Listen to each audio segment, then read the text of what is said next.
nyo napili itong Intramuros? Unang-una po sa lahat, magandang umaga po sa mga listeners ng Celebrity Hour at lalo po sa inyo ating viewers. So, bilang Pangulo po ng Rotary Club of Intramuros, bakit po namin pinili ang Intramuros? Kasi una po, ito ay historical site. Pangalawa ay dito po yung aking nasasakupan. So, ang aking pong proyekto ay hindi lang po tree planting. Ito po ay isang movement known as the 10,000 movement. So, ito po ay 10 minutes to 10,000 trees ang itatanim po namin. So, sa Intramuros po, identified namin yung mga klase ng puno na dapat namin itanim, like Manaba and Cherry, no?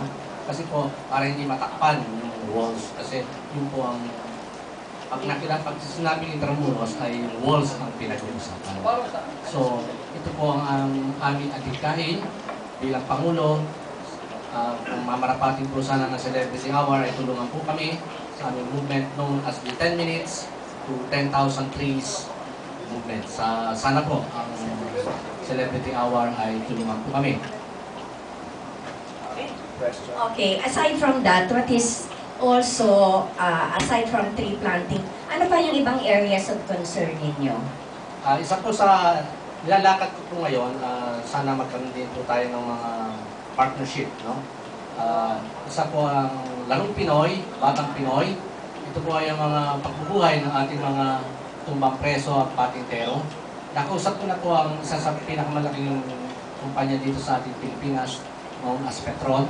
So, willing po sila na makipag-partner sa atin. Kaya lang po ang gusto nila nationwide.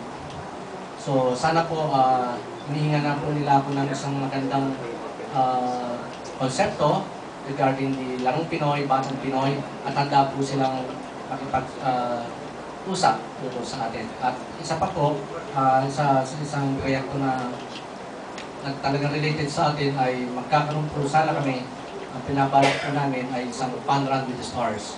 Fun Run with the Stars, ito po ay with partnership with Mobile Fund. So, nagkaroon na po ako ng initial discussion with Ms. Uts Adsobroa regarding this. At ang mga beneficiaries po namin ay yung mga workers ng pelikula known as the Mobile Fund. Sana po, magkaroon po sana tayo ng isang partnership, Rotary Club of Intramuros, and also the Celebrity Hour. Ito po sana yung ating maging isang flagship project. Excuse me, Mr. President, the President pala, President. So, here's my